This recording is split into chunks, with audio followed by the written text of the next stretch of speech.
Hello mga kabudi. Uy. Ayan si Mister.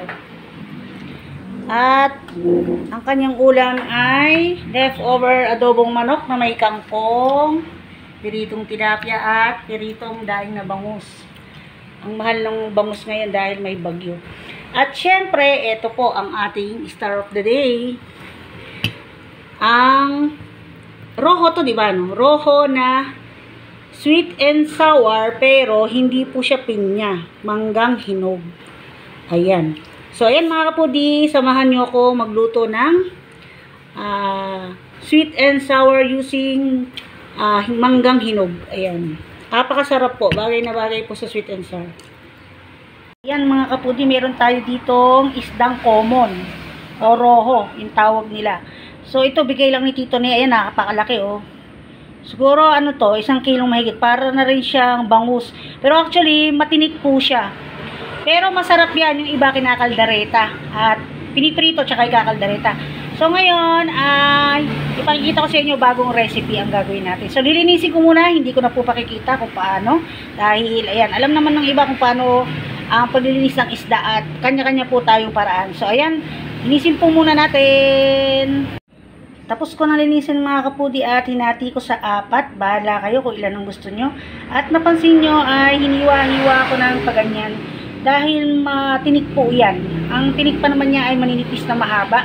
So para umikli yung part ng mga tinik, ayan, lumiit. At pwede na siyang lunukin ay in-slice ko ng ganyan. Parang sa bangus, ganun. So kailangan natin sa ating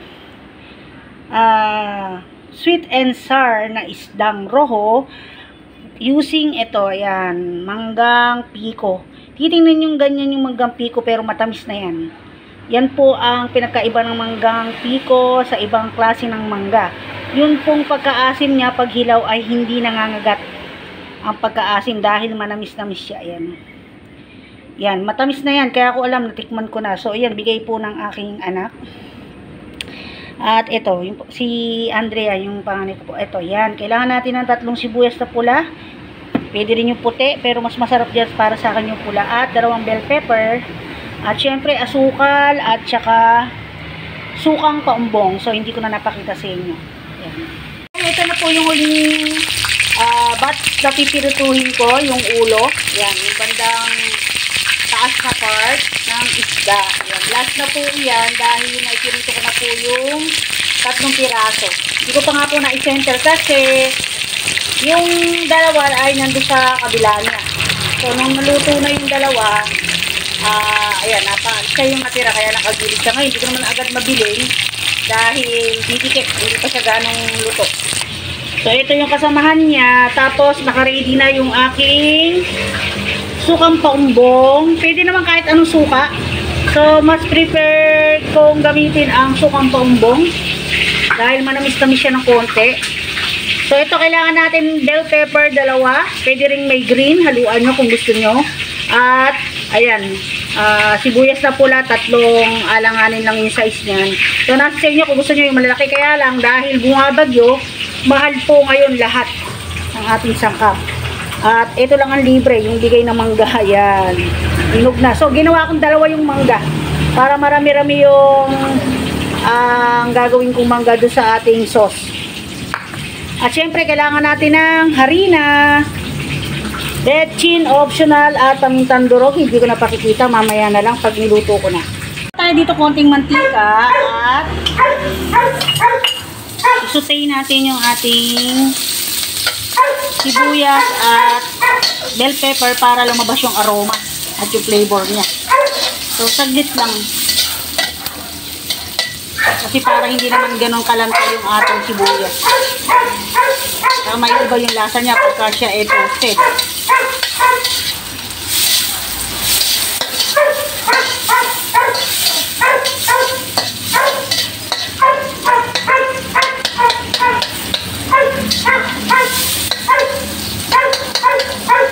Pag-iwalay lang natin. Ayan. Pakasimple lang po nito. Instead na pinya ay manggang hinog. Bagay na bagay ito pagka tayo nasa panahon ng mangga. So, ngayon, isi-set aside muna natin to dito sa pinaglagyan niya.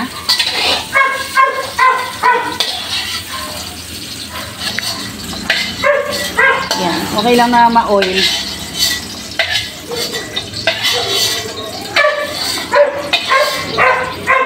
Ngayon, dito sa mainit na mantika, maglagay tayo ng asukal. Depende sa tamis na gusto nyo na sweet and sour. Dagdag pa tayo. Ayan. Tutunawin lang natin dyan yan. Hindi po natin siya i-add pagka liquid na. Ayan.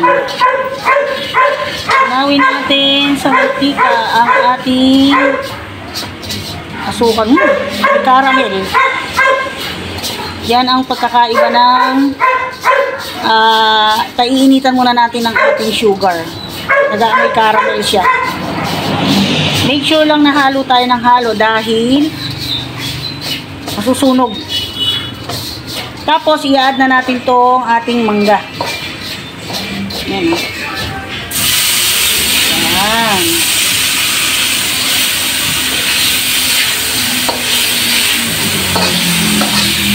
Para medyo matamis natin ng konti yung mangga bago natin ilagay yung ibang seasoning.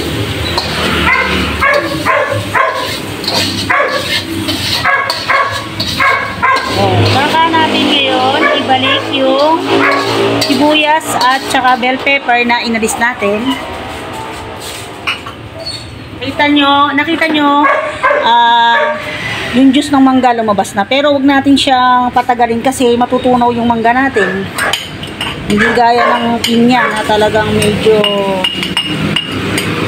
siya, mabuo. Yan. Takasan natin yung apoy. Ngayon, mag-a-add na ako ng konting sukang paumbong. Tapos tubig.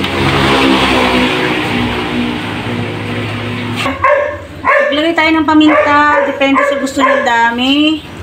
Tapos yung ating tubig na ilalagay, lagyan na natin siya ng konting harina. Para yung ating sauce ay lumapot. So, pwede kayo mag-add dyan ng ketchup or tomato sauce, tomato paste konti para pampakulay. Yan, ito na yung ating gagawing slurry. Kasi siya ngayon sa kuko ko may paminta. Dumakot ako kaninang, kumurot ako ng paminta. Ayan. Ibusan natin, tapos lakasan natin yung apoy. Ayan. Sabi ni doktora, bumango daw agad. So, siya yung ating cameraman today. Ang hawak niya ay cellphone. So, pwede natin haluin yan dahil kanina, kumulo na yan. Ayan. Depende ngayon sa lapot na gusto nyo.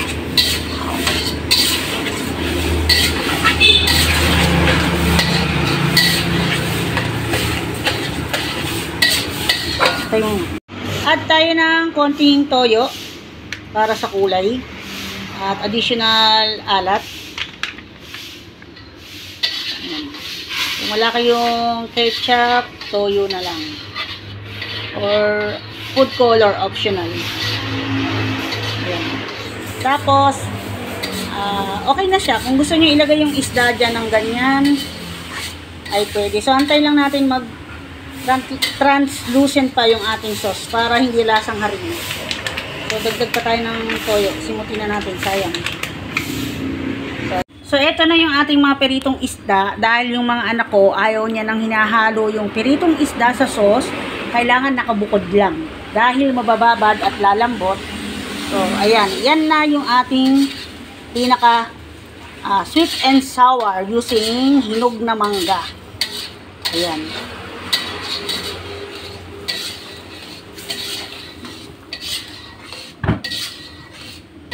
Madilim, kaya dito mo kaya i-try i-video.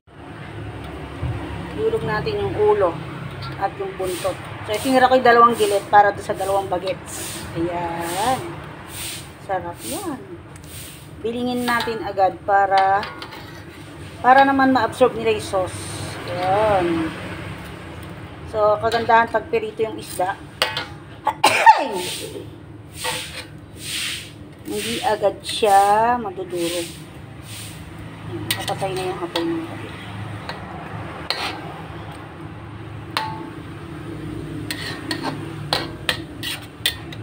Para natin makaluto. Ayan, sumisinag na ang haring araw.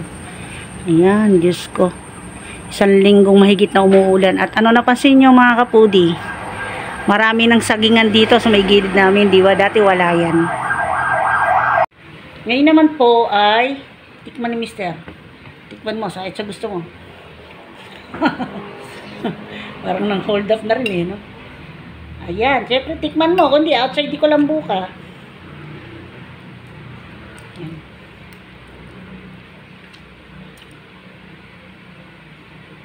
Ito yung mangga. Ayan, yung mangga.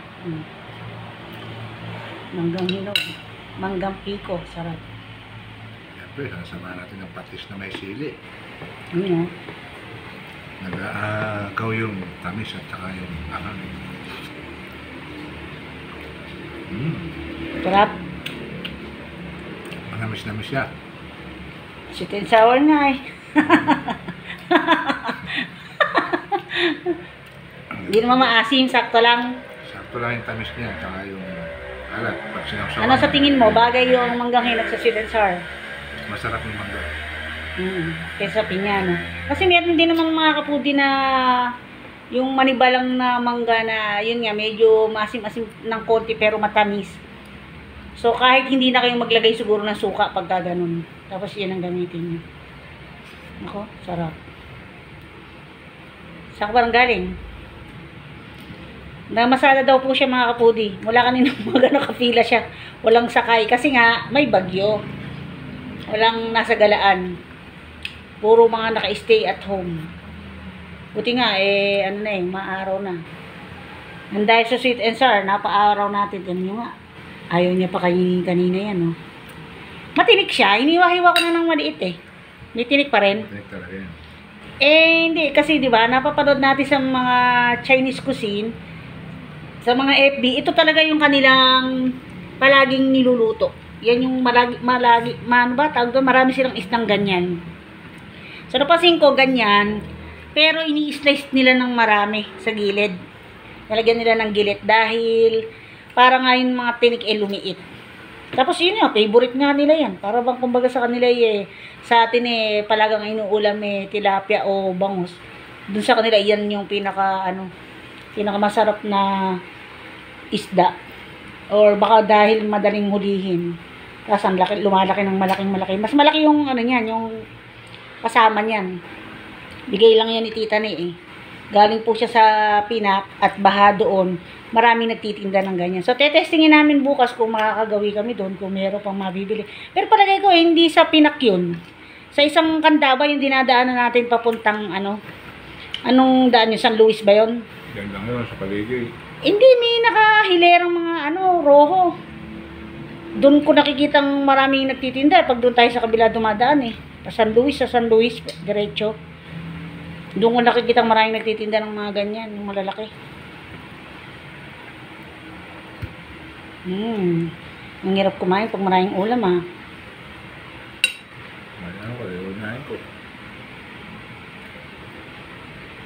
Pero at least nagustuhan. So yun mga kapudi, hanggang dito na lang po. Thank you for watching. Ingat po tayong lahat at God bless po. Bye bye po.